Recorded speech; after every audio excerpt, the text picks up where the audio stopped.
In this video, I'm going to go over the top 10 collapses by playoff-bound baseball teams in Major League history. Stick with me and let me tell you all about it.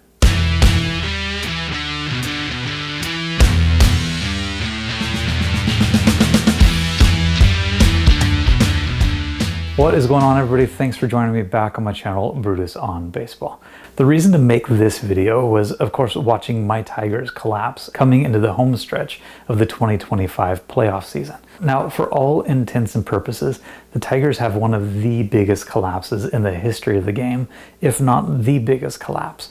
But just because the playoffs have expanded throughout the years from 2 teams total to 4 to 6, now 12 teams between the 2 leagues, the Tigers still managed to squeak into the playoffs by tying the Guardians on the last day of the season.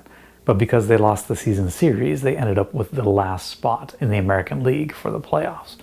Because of that, they don't quite fit into this category of teams that choked and didn't make the playoffs, even though they really were the worst of the worst, in my opinion. See, the Tigers were up 10 games on September 3rd, with only 21 games left to play.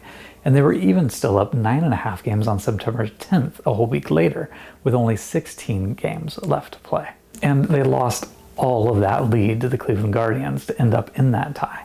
And if it wasn't for the playoffs, like I said, we'd be talking about the biggest playoff collapse in the entire history of baseball. As a baseball fan, this can be one of the most heartbreaking experiences, to watch your team shoot off to a really hot start in the season and maybe even sustain it throughout the summer, only to watch them completely crumble when it matters most in September. Now, when coming up with this list, there are certain ingredients that I've looked at to rank my top 10 or worst 10 of all time. And number 1 is how far ahead in the standings a team was. Obviously, the further ahead, the worse it is, right? But then there's number 2 as well.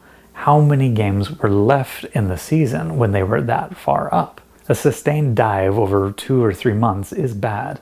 But if that dive happens in September, and the later it happens in September, it is that much more painful. And number 3, did it go down to the wire? If your team faded and eventually got buried in the standings, it hurts. But it is pure agony when your team collapses to lose a playoff spot on the last day of the season, or even worse, the extra last day of the season, game 163.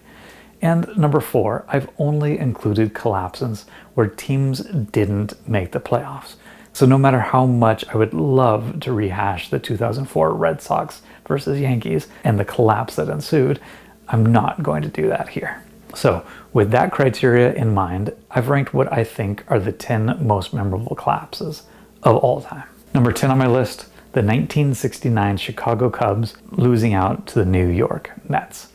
The Chicago Cubs came roaring out of the gates in 1969, winning 11 of their first 12 games and spending a total of 155 days in first place that summer. Their biggest lead was 9 games ahead of the second place New York Mets on August 16th. But in those 2 weeks between August 16th and September 2nd, the Mets had already chipped away at the lead until it was only 5 games by that time, making it not so late in the season to have crumbled. The Cubs would lose 17 of their last 25 games in September, though, including an 8-game losing streak, falling out of first place, while the Mets charged past them with a record of 23-7 in that September to overtake the Cubs and win the division by a very comfortable 8-game margin. The 13-game turnaround in the month of September, going from 5 games up to 8 games behind, was one of the largest changes in baseball history. This was the year of the Miracle Mets, a time when the Mets actually had a reputation for miraculous comebacks, as they would go on to win the World Series in 1969 and would keep that reputation at least through the 1986 World Series as well. But that reputation did not last long, as we get to number 9, the 2025 New York Mets and the Cincinnati Reds that they lost to. A lot of fans think that this Mets collapse in 2025 is actually the worst in team history because of all the expectations of being Steve Cohen's team and literally committing $1 billion to players, guys like Juan Soto, Francisco Lindor, Pete Alonso, and so on. But in terms of just numbers, this collapse isn't the worst Mets team in history, and I couldn't rank it higher than 9th on the list. The Mets' collapse in 2025 was a very slow fade over time, just like the '69 Cubs. They were leading their division up 5.5 games on the Phillies in mid-June, but they eventually relinquished that lead for good on August 2nd and saw the Phillies zoom past them. But in the wild card, they still held a 5-game lead as late as September 2nd of 2025, and a 6-game lead on the Cincinnati Reds, the team that would eventually surpass the Mets for the last playoff spot, as late as September 5th. The Mets would play poorly throughout the second half of the season, including an 8-game losing streak in September, with their weakest spot being their pitching, which was a fairly obvious glaring hole going into the season. The Reds didn't exactly play inspired baseball the last month of the season either, though, going only 14-11, but it was better than what the Mets could put up, going 10-15 to finish the season. The Mets would end up in a tie with the Reds on the last day of the season, as both teams lost their 162nd games, essentially limping into the playoffs. But the Mets lost out to the Reds for the last spot because the Reds beat them in the head-to-head season series. There's more to come from the Mets that leads to this reputation of collapsing, though. Number 8 is the 2009 Detroit Tigers losing out to the Minnesota Twins. The Tigers spent 146 days in first place over the course of the 2009 season, but never enjoyed a very comfortable lead throughout that time, as the team hovered somewhere between 1 to 5 games in the first place over much of the season. The team's biggest lead of the year wouldn't come until September 6th, when they had separated themselves and found themselves up by 7 games over the Minnesota Twins. The Tigers' lead would slowly fade, though, reducing to 5 games by September 12th, 4 by September 17th, 3 games by September 24th, and only 2 games by October 1st, and finally 1 game when they lost the first game of their final series against the White Sox, while the Twins won that day. The Tigers would lose again on the second game of the series against the White Sox, while the Twins won theirs, tying up the season record going into the last day of the season. Both the Twins and the Tigers would win on the last day, though, the Tigers relying on Justin Verlander to carry them to set up a 1-game playoff to decide first place in the division. The Tigers would jump out to an early lead in Game 163, but would give up runs late to tie it at 4 apiece and take the game into extra innings, where they would go on to lose a heartbreaker against the Twins 6-5 in 12 innings. The Tigers would notoriously be the first team in history to lose a 3-game lead with only 4 games left to play and miss the playoffs. Number 7 on the list, the 1978 Boston Red Sox, who lost out to the New York Yankees. The Red Sox were hot out of the gates for the 1978 season. They were ahead of the New York Yankees in the standings by 14 games in late July. What happened next was a slow but steady decline as the Yankees worked their way back into contention over those summer months. By September 6th, the Yankees were only 4 games back and were heading to Boston for a 4-game series against the first-place team. The Yankees would sweep the Red Sox in that series, outscoring them 42-9 in what would become known as the Boston Massacre, and they left Fenway Park with a tie for first place. The Yankees would pass Boston, but the Red Sox still managed to win their last 8 games of the season to eventually tie the Yankees for first place on the last day and force another 1-game playoff, Game 163. The game would be played at Fenway, but would forever be remembered for light-hitting Bucky effing Dent, hitting a 3-run home run over the Green Monster in the 7th inning to help send the Red Sox home for the offseason. All the much worse because it was the Yankees that sent them packing, of course, and reinforcing the curse of the Bambino at that time that was still alive and well. The Yankees would, of course, go on to win the World Series in 1978. The number 6 collapse is the 1995 California Angels to the Seattle Mariners. The Angels in their 35th season hadn't seen much of the playoffs in their history.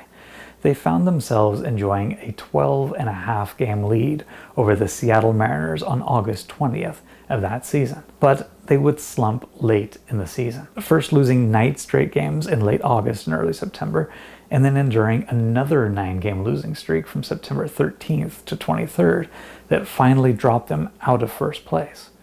They would rebound a little bit, winning their last 5 games and finishing in a first-place tie with Seattle and forcing another 1-game playoff against the Mariners. But the Mariners would send Randy Johnson to the mound for that game, and the Angels would be thumped 9-1.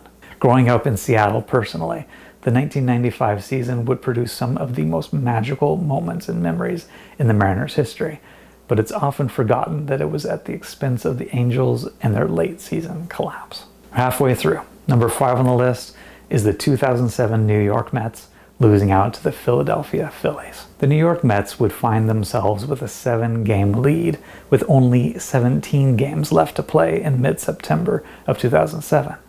They would host the second-place Phillies for 3 games at Shea Stadium starting September 13th, and would be swept by Philadelphia in that series and see their lead reduced to only 4 games all of a sudden. It was the second time that they were swept by the Phillies, actually. The other time, a 4-game set in Philadelphia in late August to really hurt the Mets' chances of keeping that lead. The Mets would lose 8 of their next 13 games, falling out of first place before finally finding themselves back tied with the Phillies going into the last day of the season.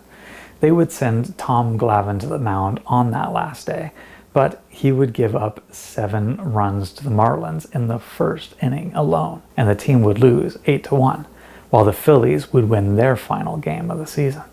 The Mets therefore finished in second place and missed the playoffs, reinforcing their more recent reputation of collapsing under pressure, a reputation that still persists to the day, even if they were really good in 2024 playoffs.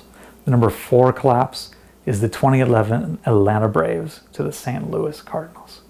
The Atlanta Braves found themselves firmly entrenched as the leader of the wild card standings in the National League. They were behind the NL East leading Philadelphia Phillies, but they were still comfortably ahead in the wild card. The Braves entered September with an 8.5 game lead on the nearest team, the St. Louis Cardinals. They would travel to St. Louis for a 3-game series starting on September 9th, still with a comfortable 7.5 game lead on the Cardinals by that time.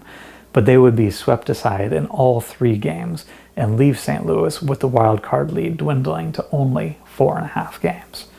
Neither team would take charge over the next couple of series, though, until the Braves found themselves with a 3-game lead for the wild card with only 5 games left to play. But the Braves would struggle to score, with only 1 run and 2 losses to the Nationals, while the Cardinals won 2 one-run games against the Cubs and climbed to within 1 game going into the last series of the season. The Braves would lose their next 2 against the division-winning Phillies, while the Cardinals split with the Astros and managed to tie the Braves for the wild card on the last day of the season. The Cardinals would blow out the Astros on the final game, while the Braves hung on for dear life before falling to the Phillies one more time in 13 innings and conceding the wild card to St. Louis.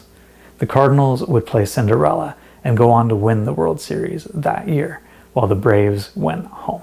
Now, crazy enough, the number 3 collapse is the 2011 Boston Red Sox to the Tampa Bay Rays, a collapse that happened in the same exact season. Very similar to the Braves, the Boston Red Sox found themselves in second place behind the New York Yankees once the calendar turned to September. But because of those wild cards, they were still playoff bound with a 9-game lead over the Tampa Bay Rays on September 3rd.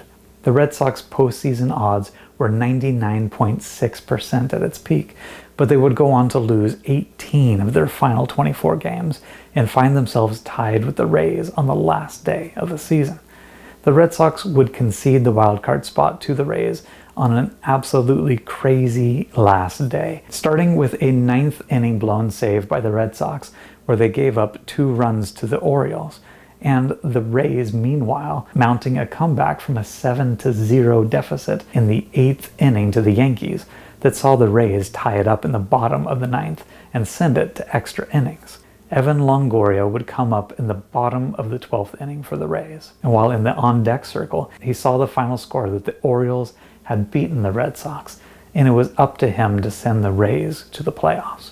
Longoria would send a laser beam that skimmed over the left field fence, winning it for the Rays and sending Boston to the offseason with their tails between their legs. Boston would go on to face criticism for this season, with rumors that pitchers John Lester, Josh Beckett, and John Lackey would often be found playing video games, eating fried chicken, and drinking beers in the clubhouse during games. It was the first time that a team with a 9-game lead in the month of September failed to clinch a playoff spot. Number 2 on the biggest collapses is the 1951 Brooklyn Dodgers, who lost out to the New York Giants.